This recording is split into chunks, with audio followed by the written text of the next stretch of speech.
Imagine for a moment what it might be like to live in a country where the government has declared war on working people, where it plans to rob millions of workers of their democratic right to strike, where it plans to force nurses, teachers, railway workers to work against their will and allow them to be sacked if they refuse.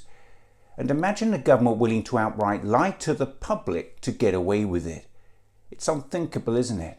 But that's what's happening right now, today, in our country. I fully believe in the union's role in our society and the freedom for them to strike.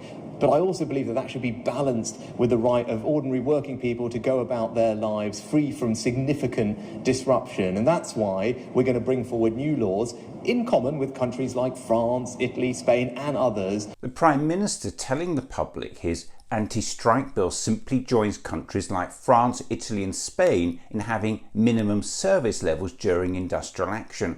A statement he's now made in Parliament many times. They're present in France, in Italy, in Spain. He's also sent out members of his government to repeat it. Lots of other European countries have these, so when people say it's undemocratic, it is something that they have in France, they have in Italy, they have in Spain. But it's complete bollocks. The Prime Minister wants UK workers sacked if they refuse to comply with minimum service levels during industrial action. But that is not the case in France, Italy and Spain. What he's planning is dramatically different. He wants to force nurses, firefighters, teachers, rail and border staff to work against their will and allow them to be sacked if they refuse. That's not the case in France, Italy and Spain, and there are many other differences too. Some countries with minimum service levels can call strikes literally overnight. In the UK, 2 weeks' notice must be given.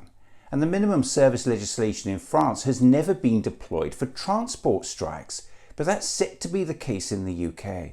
And that's not all. In France, minimum service levels are agreed through negotiations with trade unions. But the government's minimum service bill will allow the business secretary to decide statutory minimum service levels without negotiation with trade unions. It effectively allows the business secretary to write minimum service regulations of an unknown kind to force people to work against their will, robbing them of their democratic right to withdraw their labour and allowing them to be sacked if they refuse. It's unthinkable, unworkable and almost certainly illegal. Mr. Speaker, this shouldn't be controversial. This shouldn't be controversial. The International Labour Organization supports minimum service levels. It's just more bollocks. And again, Sunak's been sending out members of his government to repeat it. And the International Labour Organization, a UN body that the unions themselves sign up to, all say that there's nothing wrong with having minimum safety levels. This came as a surprise to the Director General of the ILO himself, who has denied the organisation backs the UK's tough new strike laws. I'm not aware of any bilateral discussion on this matter. We are very worried that workers may have to accept situation so they don't get themselves out of job. They may have to accept situation that is below par. And it's not just the ILO that disagrees with the government's bill. US Labour Secretary Marty Walsh told the BBC he disagreed with the idea of minimum service agreements for public sector workers and suggested they may be detrimental. So both the International Labour Organization and the US government dislike Sunak's plans to restrict UK workers' right to strike. And remember this, unions representing health workers never strike in the absence of agreeing minimum service provision with employers on a voluntary and mutual basis.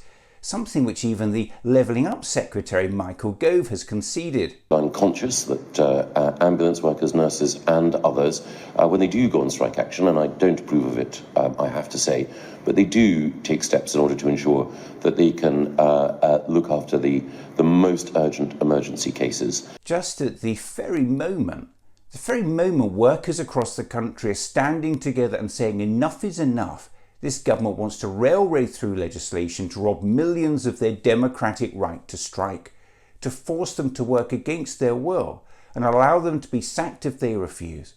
And it's willing to lie to the public to get away with it. They're present in France, in Italy, in Spain. Well, absolute bollocks to that.